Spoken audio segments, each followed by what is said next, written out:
सीधा रुख करते हैं लखनऊ के लोक भवन का, जहां पर 48 आयुष शिक्षकों को नियुक्ति पत्र वितरित कर रहे हैं मुख्यमंत्री योगी आदित्यनाथ। साथ ही क्या कुछ कह रहे हैं आपको सुनाते हैं। 2017 के पहले के प्रदेश की स्थिति क्या थी? हर एक क्षेत्र में पिछड़ा हुआ था, पहचान का संकट था। विकास की बात तो दूर थी, पहचान का संकट था। आप में से बहुत सारे लोग ऐसे होंगे जो उस समय पढ़ते रहे होंगे, उत्तर प्रदेश से बाहर डिग्री लेने के लिए जब गए होंगे तो अपना नाम छुपाने के लिए मजबूर रहे होंगे, अपने गांव का नाम, अपने जिले का नाम, अपने प्रदेश का नाम छुपाने के लिए मजबूर रहे होंगे। ज्यादातर लोग अपना नाम दिल्ली या कहीं और राज्य का दिखाते थे, लेकिन आज मैं कह सकता हूं कि 6-6.5 वर्ष के अंदर किए गए प्रयासों का परिणाम है। आज कोई उत्तर प्रदेश का नाम छुपाता नहीं है, जो नहीं भी होगा वही बोलता मैं उत्तर प्रदेश का रहने वाला हूं। इस दौरान हम लोगों ने उत्तर प्रदेश के अंदर कुछ कदम उठाए हैं, कुछ कार्यक्रम भी किए। अब याद करिए, 1947 से लेकर के 2017 तक इन 70 वर्षों में केवल 12 मेडिकल कॉलेज प्रदेश में बन पाए थे। और अगर हम उससे पहले से देखें कि कुल मेडिकल कॉलेज 2017 तक कितने बन पाए थे, इनकी संख्या मात्र 17 थी। इस दौरान 18 मेडिकल कॉलेज तो क्रियाशील हो गए और 14 नयों का निर्माण हो रहा है, जिसको हम इस सत्र में और अगले सत्र में, जिन पर हम फिर से प्रवेश की प्रक्रिया को वहां भी प्रारंभ करने जा रहे हैं। मेडिकल कॉलेज के साथ नर्सिंग कॉलेज और पैरामेडिकल की भी कोर्सेज प्रारंभ हो, क्वालिटी दी जाए, जिसके बारे में डिप्टी सीएम पाठक जी बता रहे थे कि मिशन निरामया के अंतर्गत एक बड़े अभियान को आगे बढ़ाने का कार्यक्रम चल रहा है। क्योंकि चिकित्सक के साथ साथ पैरामेडिक्स और नर्सिंग स्टाफ की अपनी भूमिका है, वो बैकबोन होता है इस पूरी स्वास्थ्य सेवा का। और इस देश से क्वालिटी सेवा वे दे सकें, इसके लिए एक औपचारिकता नहीं, बल्कि हम इस दिशा में भी बेहतरीन प्रयास कर सकें, यह एक प्रयास प्रारंभ हुआ है। और उसी प्रयास के क्रम में आज हम सब यहां पर हैं। पहली बार प्रदेश में चिकित्सा और स्वास्थ्य की दृष्टि अगर हम देखेंगे, इन सेवाओं के स्ट्रेंथनिंग के लिए हम लोगों ने प्रदेश में चिकित्सा शिक्षा में आमूलचूल परिवर्तन के लिए इनका अपना एक स्वयं का विश्वविद्यालय सरदार अटल बिहारी वाजपेयी जी के नाम पे यहां पे एक लखनऊ में बन रहा है। और उसी हमारी जो अटल मेडिकल यूनिवर्सिटी है, सभी प्रदेश के मेडिकल कॉलेजेस से एफिलिएटेड होंगे। उससे उसने कार्य करना प्रारंभ किया, युद्ध स्तर पर कार्य चल रहा है। स्वास्थ्य सेवाओं में बेहतरीन परिणाम भी सामने आए हैं। हम लोगों ने इस दिशा में जो प्रयास प्रारंभ किए, आज उसके परिणाम हम सबके सामने हैं। लगभग 10 करोड़ लोगों को आयुष्मान भारत में या मुख्यमंत्री जन आरोग्य योजना के अंतर्गत हम लोग आज के दिन पे 5 लाख रुपए की स्वास्थ्य बीमा का कवर दे रहे हैं। आज कोई गरीब ये नहीं कह सकता कि स्वास्थ्य सुविधा के अभाव में मुझे अपना उपचार कराने से वंचित रहना पड़ रहा है, क्योंकि चिकित्सक हमारे स्वास्थ्य के केंद्र हैं। गवर्नमेंट डिस्ट्रिक्ट हॉस्पिटल हो, सीएचसी हो, पीएचसी हो, इनमें तो स्वास्थ्य की सुविधा मिल ही रही है, मेडिकल कॉलेजेस में भी मिल रहे हैं। और किसी को अन्य मेडिकल कॉलेज में, प्राइवेट संस्थान में जाके करना है तो 5 लाख रुपए का स्वास्थ्य बीमा का कवर भी उसको उपलब्ध हुआ है। डायलिसिस की सुविधा 72 जनपदों में डायलिसिस की सुविधा उपलब्ध करवाई जा चुकी है। हर जिले में आईसीयू स्थापित हो चुके हैं। बेहतरीन स्वास्थ्य की सुविधाओं को आगे बढ़ाने के क्रम में 108 और 102 की जो एम्बुलेंस सेवा है, उनके रिस्पांस टाइम को भी न्यूनतम स्तर पर लाने के प्रयास किए गए हैं और उसके भी अच्छे परिणाम सामने आए हैं। जब प्रयास प्रारंभ होता है तो परिणाम भी उसी प्रकार से हम सबके सामने प्राप्त होते हैं। आज 2 एम्स भी गोरखपुर में और रायबरेली में कार्य करना प्रारंभ कर दिए हैं।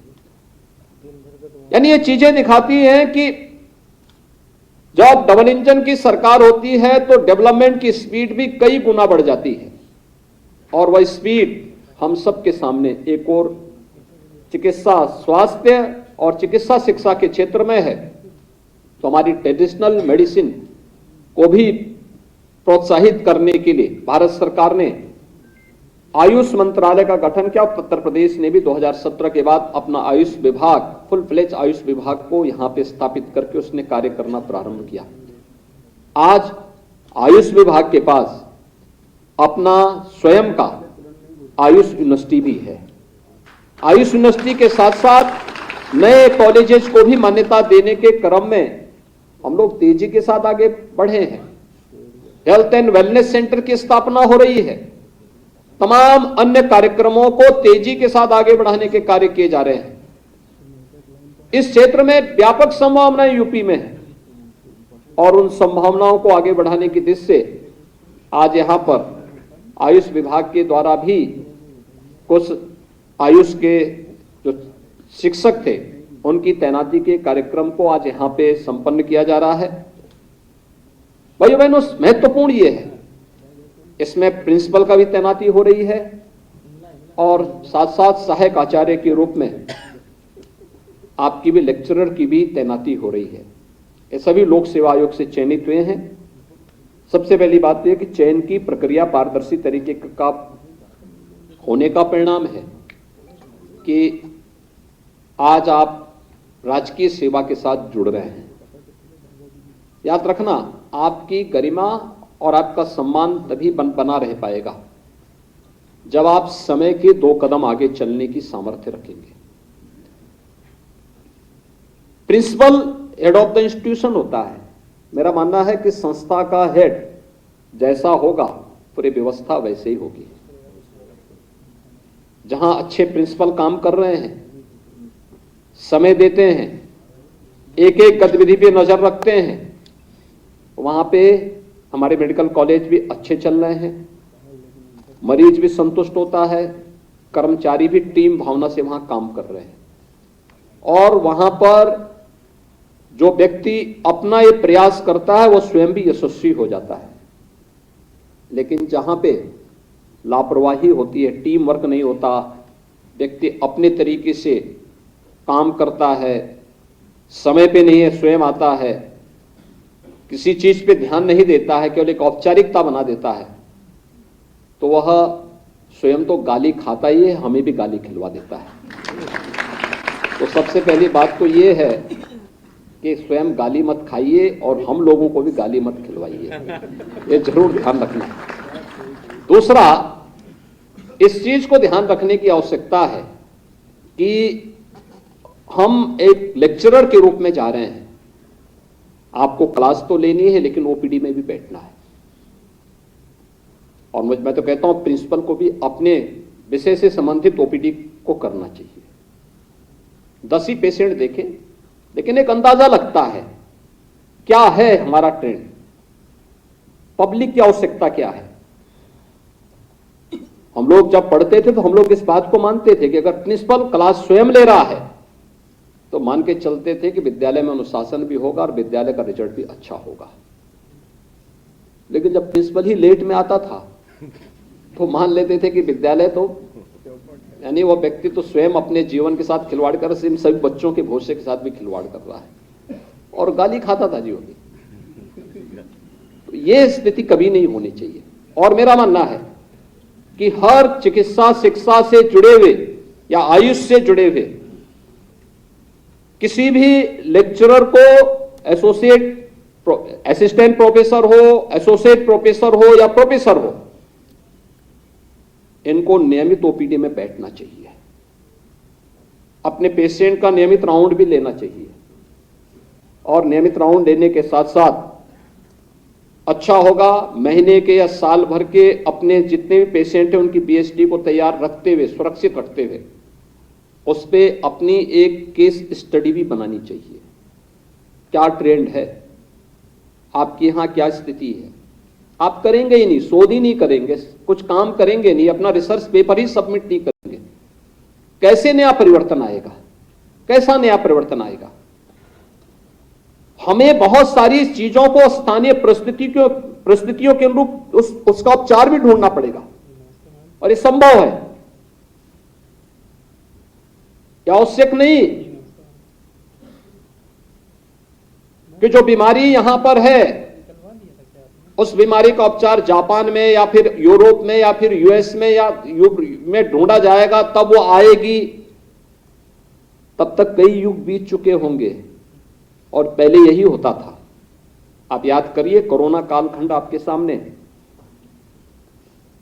अगर कोरोना में जो ढल रहा था उससे पहले 2014 के पहले वही रहता और प्रधानमंत्री मोदी जी भी ये मानते कि चलो वैक्सीन कहीं दुनिया में लोग बनाएंगे तो वही वैक्सीन हम लोग ला देंगे, ऑर्डर दे देंगे, आ जाएगा, तब तो बच गया भारत का 142 करोड़ की आबादी का भारत। कोरोना पूरे देश को अपने आगोश में ले लेता। अगर कोरोना के आने के साथ ही लीडरशिप स्वयं नेतृत्व देने के लिए, उस चुनौती से जूझने के लिए सामने नहीं आती, 142 करोड़ के भारत को बचा पाना कठिन होता। प्रधानमंत्री मोदी जी ने पहल की, जनता को ही बचाया, पब्लिक उनकी एक एक बात को मानती थी, सिर आंखों में बिठाती थी, और साथ साथ उन्होंने रिसर्च के कार्य को भी प्राथमिकता के साथ आगे बढ़ा करके कोरोना की दस्तक के साथ मात्र 9 महीने में दुनिया की 2 सर्वश्रेष्ठ वैक्सीन भारत के नागरिकों की जान बचाने के लिए दे दी। और केवल भारत को ही नहीं बचाया, केवल भारत को ही नहीं बचाया, दुनिया के 100 देशों को अपने यहां की वैक्सीन भी दी। यह होती है लीडरशिप, पहल करना, अपने स्तर पर कुछ नया प्रयास प्रारंभ कर देना, रिसर्च पेपर लिखना, डाटा हो, उस डाटा के आधार पर एनालिसिस करना और फिर उन कार्यक्रमों को आगे बढ़ाने की तैयारी करना। आप बेहतरीन तरीके से इस कार्यक्रम को आगे बढ़ा सकते हैं और ये दोनों में हो सकता है, आयुष में भी हो सकता है, एलोपैथ में भी हो सकता है। इन दोनों को इस दिशा में प्रयास प्रारंभ करने चाहिए और कोरोना कालखंड में बहुत सारे लोग इस दिशा में कार्य करते थे। अगर हम शोध की संभावनाओं को ही बंद कर देंगे तो सब कुछ बंद हो जाएगा, हम दूसरों पे ही आश्रित रहेंगे, और यही होता था पहले। आखिर इंसेफ्लाइटिस से उत्तर प्रदेश में हर वर्ष 1200 से 1500 मौतें होती तो थी 2017 के पहले, और जब 17 में हम लोगों ने इसके लिए अभियान चलाया, अंतर विभागीय समन्वय के माध्यम से स्वास्थ्य और परिवार कल्याण मंत्रालय को हम लोगों ने नोडल विभाग बना करके इस कार्यक्रम को आगे बढ़ाया, तो आज परिणाम हम सबके सामने है। लोगों ने हमारे प्रयास की खिल्ली उड़ाई। पहले हम लोगों ने जब प्रभावित क्षेत्रों में साबुन वितरित किए, स्वच्छता के प्रति अभियान चलाने के लिए लोगों को आह्वान किया, परिणाम क्या था? 3 दिन तक ट्रायल चला था, मीडिया ट्रायल। ये देखो, बयानबाजी शुरू होती, गरीबों का अपमान हो रहा है। हमने जब स्वच्छता के कार्यक्रम को चलाया तो उसको भी ट्रायल किया गया था, और यही केवल यहीं तक सीमित नहीं था। जुलाई 17 में अभियान चलाया गया कि ऑक्सीजन से मौतें हो रही हैं, ऑक्सीजन के अभाव में मौतें हो रही हैं। हम लोग गए, संजोग ये था कि उस संस्थान में 3 दिन पहले मैंने स्वयं विजिट किया था। मैं भौचक था। जब मैं गया, वही पेशेंट वहां लेटे हुए, तो मैंने प्रिंसिपल से पूछा, मैंने कहा भी आखिर ऑक्सीजन के अभाव में कौन लोग मरे हैं? पेशेंट थे सब वही हैं, क्योंकि जिनको मैं 3 दिन पहले देख के गया था। कहा साहब पता नहीं कैसे कोई चला रहा है। ये चीजें भी होती हैं, और आज वही इंसेफ्लाइटिस उत्तर प्रदेश में जहां 1200 से 1500 मौतें होती थी, ये मौतें लापरवाही थी, ये मौतें टीम वर्क नहीं था, ये मौतें गरीबों के प्रति उन लोगों का संवेदनहीनता का प्रदर्शन करता है जो जाति जाति के नाम पे समाज को भिड़ाने का काम करते हैं, कमजोर करने का काम करते, देश को कमजोर करने का काम करते हैं। उन लोगों के चेहरों को बेनकाब करती हैं कि इसी प्रदेश में 40 वर्ष में 50,000 से अधिक बच्चों की मौत हुई थी। आखिर वे 50,000 बच्चे किसी परिवार के रहे होंगे। प्रदेश में उनकी ऊर्जा का उपयोग किया जा सकता था, लेकिन नहीं, वे सभी बच्चे कालकलवित होते रहे और लोगों को अपना वोट बैंक बनाने से फुर्सत नहीं थी। सरकार ने एक पहल की, मात्र 4 वर्ष में इंसेफ्लाइटिस को हम लोगों ने नियंत्रण करने में सफलता प्राप्त कर दी। और आज मैं कह सकता हूं, अक्सर मैं उन क्षेत्रों में जाता हूं, इंसेफ्लाइटिस उत्तर प्रदेश में पूरी तरह नियंत्रण में है, पूरी तरह नियंत्रण में है। मौत के आंकड़ों को हम लोगों ने 96 से 98% नियंत्रित किया है। 96 से 98% नियंत्रण मौत के आंकड़ों में हुआ है। मलेरिया प्रदेश के जिन जनपदों में होता था, 17 के पहले और 17 के बाद के आंकड़ों को अगर आप देखेंगे, आपको जमीन आसमान का अंतर दिखाई देगा। चिकनगुनिया, कालाजार नियंत्रण में है। डेंगू की जो सनसनी फैलती थी, आज नियंत्रण में है। ये सरकार के स्तर पर प्रयास, लेकिन सरकार तो आपको सुविधा दे सकती है, सरकार आपको हर प्रकार से आगे बढ़ाने के लिए प्रेरित कर सकती है। फील्ड में काम तो आप लोगों को करना है, प्रयास आप लोगों को करना है, और इसमें लेक्चरर का भी काम है, पैरामेडिक्स और नर्सिंग स्टाफ की भी बड़ी जिम्मेदारी है। ये बैकबोन है पूरी स्वास्थ्य सेवा का। और व्यवहार आप लोगों का, आपका व्यवहार जैसे होगा, याद रखना, पेशेंट जिंदगी भर याद रखता है।